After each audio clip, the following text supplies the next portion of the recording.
a las 8:45 vamos a hacer un paréntesis para hablar de coyuntura internacional y cómo dejar fuera que el Reino Unido se queda fuera de la Unión Europea. Vimos esos resultados un tanto reñidos que el jueves en la noche dieron el resultado final, el veredicto de que el Reino Unido se desliga de la Unión Europea, el primer país que se separa del grupo, y los efectos tanto económicos como políticos se empezaron a ver desde el viernes mismo.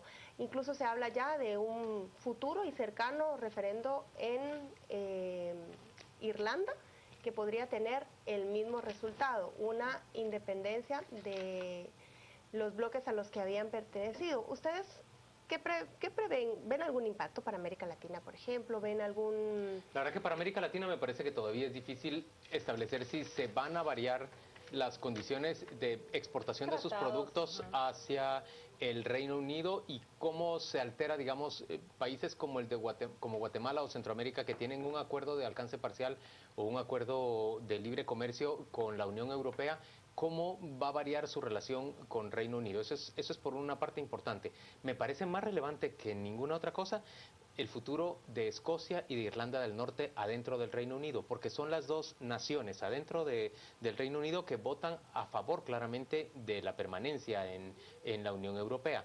Luego, para el Reino Unido también resulta relevante que los compradores del 60% de sus exportaciones dejen de ser sus aliados y más bien sean vistos como alguien que es rechazado por este exportador tan grande que es el Reino Unido. Además, me parece a mí que existe un riesgo para la Unión Europea, que ese es el punto principal en este momento. Existe un riesgo para la Unión Europea de que otros países como Holanda o como Dinamarca quieran de inmediato exigir un referendo para decidir si permanecen o no adentro de la Unión. Creo que a Alemania le corresponde ahora liderar un esfuerzo muy grande para asegurar que el resto de Europa, la Europa continental, va a permanecer unida, se van a seguir manteniendo como un bloque y supongo que el Reino Unido se va a encaminar a una relación semejante a la que Noruega tiene con la Unión Europea. Noruega es un país riquísimo, productor de muchísimo petróleo, que no es integrante de la Unión Europea, básicamente porque no quiere hacer los aportes gigantescos que le corresponderían por su inmenso Producto Interno Bruto, y entonces tiene una relación especial con el resto de los países europeos, de la Unión Europea, hace algunos aportes para programas puntuales, mantiene una preferencia de trato en lo comercial, pero tampoco quiere estar enteramente unida a la Unión Europea porque no quiere gastar toda la plata que le correspondería gastar para subsidiar programas en muchos otros países, sobre todo del Mediterráneo. Yo no puedo añadir más a lo que ha dicho Juan Luis, pero mientras lo escuchaba hablar, yo decía que creo que el análisis debe partir desde dos puntos de vista, con todo lo que dijo. Creo que no se trata únicamente de qué va a pasar con la Unión Europea, que ya lo mencionó él, con la marea de referéndums que vienen, con cómo se está posicionando una derecha ultraconservadora en los países europeos occidentales sobre todo. Entonces es el papel y la configuración y reconfiguración de la Unión Europea, pero también es esencial cómo se reconfigura el Reino Unido de cara a esa Unión Europea y de cara al mundo. Es que definen un nuevo papel y rol y posicionamiento para el país, desde todos los puntos de vista que querramos verlo, político, económico, como mencionó Juan Luis, todas las jugadas que tiene tanto en ese continente como en el resto del mundo. Entonces son esas dos vertientes que veo. Observar cómo Reino Unido va a tener un nuevo papel y tipo de relaciones ante el mundo y también ante la Unión Europea y cómo la Unión Europea va a sufrir cambios a partir de este referendo. ¿Qué va a hacer el resto de países? Porque me imagino que la carga para Francia y para Alemania va a ser grandísima. Y claro, recuerden que, bueno, el dinero y el poder que tenía Gran Bretaña se va a hacer extrañar en estos países, que tendrán que hacer una medición muy exacta de cuáles son los costos que van a trasladar a sus mismos ciudadanos. Pero luego, Carmen, ¿qué va a pasar con Estados Unidos, que tenía en el Reino Unido un gran vocero, un gran abogado ante el resto de la Unión Europea? Sí. Ahora va a tener Estados Unidos que mantener, por supuesto, su alianza con el Reino Unido, pero que desarrollar una relación...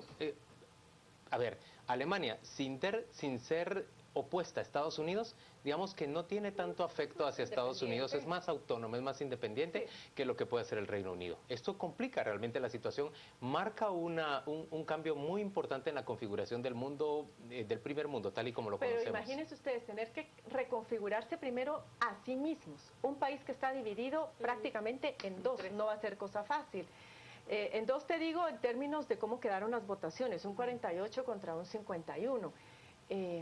Por el otro lado, el fracaso del Partido Laborista también, porque fue prácticamente el que impulsó a través de David Cameron esta consulta. Se dice que él no midió en ese momento las posibilidades que tenía el no queremos seguir en la Unión Europea, porque tenía la confianza de que había ganado 2 referéndums, 2 procesos de elecciones, y nunca imaginó que esta iba a ser la respuesta. Y ahora, ahí sí que como dicen las abuelitas, ¿verdad? Qué bonito.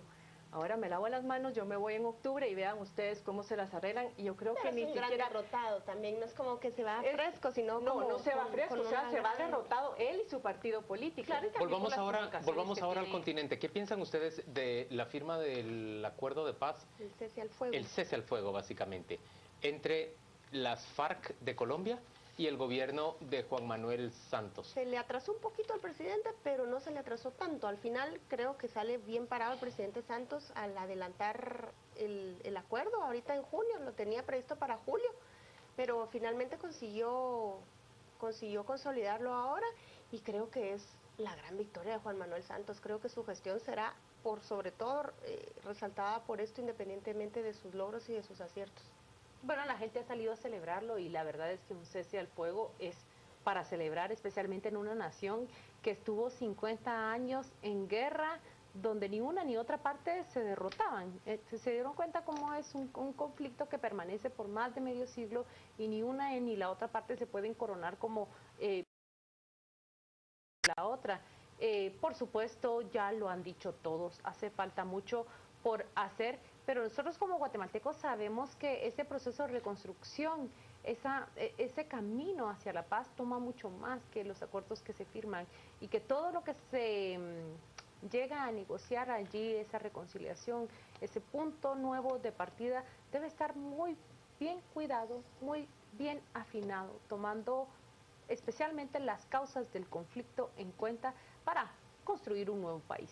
Y sobre todo poder reconfigurar esas causas o solucionar esas causas que dieron origen al conflicto, que es muchas veces lo que a uno le queda en el corazón, de saber que se derramó tanta sangre, que se perdió tanto tiempo, y finalmente en el futuro, ya cuando tenemos la democracia en nuestras manos y podemos perfilar nuevas políticas públicas, a los años nos damos cuenta que la situación no ha cambiado significativamente. Les propongo un ejercicio rápido. ¿Qué les parece si yo enuncio un tema nacional guatemalteco y ustedes en cosa de entre 20 y 15 segundos cada una ofrece su como visión? Como candidatos a la presidencia, le contestamos con una palabra. Sí, bueno, no con una palabra, pero con un comentario más breve. Vamos a ver, el presidente del Congreso tuvo el jueves pasado una derrota cuando la Corte de Constitucionalidad, en lugar de entrar a conocer el recurso de inconstitucionalidad que él había interpuesto en contra del procedimiento habilitante del Pacto Colectivo de Condiciones de Trabajo en el Congreso, dijo, eso se tiene que ir a conocer a un ministerio, a un juzgado de trabajo. Pero en términos generales, él sí está luchando por dar al traste con ese pacto colectivo que tanta indignación causa. ¿Qué piensa cada una? Bueno, yo veo que sí está haciendo un intento, pero yo con esto que hizo ante la Corte de Constitucionalidad, más creo que lo que trató de hacer o su estrategia era endosarle el problema a la Corte de Constitucionalidad. Y bueno, finalmente la Corte dice, no señores, esto lo tiene que conocer un juzgado laboral, pero en todo caso es ese afán permanente por no asumir responsabilidades. Y aquí hubo responsabilidad del Ministerio de Trabajo, responsabilidad del Congreso de la República y responsabilidad de la PGN en su momento y de la Contraloría General de Cuentas. Yo creo que el presidente del Congreso ya empezó esa batalla y ha de continuarla precisamente porque es él el que enciende la mecha y que últimamente en su cuenta de Twitter, o sea, resalta la responsabilidad que tiene en llegar a esa meta. Es un largo camino el que le queda definitivamente, pero si es la manera correcta de abordarlo con un juzgado de trabajo, pues qué bueno que la Corte de Constitucionalidad indicó la vía para que llegue a una discusión donde verdaderamente se haga prevalecer lo que es lo legal, lo que es lo justo y qué es lo que compete hacer, pero ya el pacto colectivo del Congreso no puede ser visto de la misma manera después de esto. A mí me parece que el presidente Taracena usó un recurso que tenía la disponibilidad con quizás la impresión de que a ver si se lo pasan o no, y no, que si no.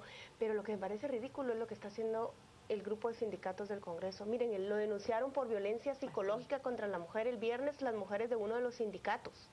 Están vía la ley contra la violencia de femicidio tratando de atacarlo por ahí. El otro sindicato denunciándolo en el Ministerio de Trabajo. Van a denunciar ante la OIT que están violando el pacto colectivo. Miren, el pacto colectivo en sí no es del todo malo, son pactos que existen con el Estado y los sindicatos, pero el aumento del 10%, las horas extras, los viáticos, es que han ordeñado durante 10 años al Congreso, las canastas, los convivios, eso tiene que discutirse y me parece ridículo lo que están haciendo los sindicalistas tratando de criminalizar y de victimizarse ante instancias que no tienen que ver en este caso, pero lo que pasa es que si ellas hablan un montón, ni modo que yo hable poquito. Volvamos al orden en el ejercicio, por favor. Ahora les pregunto, Claudia, ¿qué esperas de las declaraciones del expresidente Otto Pérez Molina y la exvicepresidenta Roxana Baldetti en la audiencia, en la primera declaración ante el juez Gálvez por el caso cooptación del Estado? ¿Qué esperas? Yo no creo que Roxana Baldetti vaya a declarar. Creo que Otto Pérez Molina sí va a hacer uso de la palabra. 15 segundos. ¿Hola? Yo creo que sí va a declarar y creo que va a despotricar contra Monzón y si puede contra la fiscal. Y van a decir nada de lo que se les acusa. Y yo prácticamente nada nuevo, creo que más de lo mismo que ya hemos escuchado en otras declaraciones. ¿Le sorprende el volumen de asesinatos que se está produciendo en un centro de detención como el preventivo de la zona 18? Sí. Han vuelto a aparecer 2 reos asesinados. Que se suman a 3 de la semana pasada. Creo que lo que urge ya es una investigación definitivamente qué está sucediendo en los centros de detención.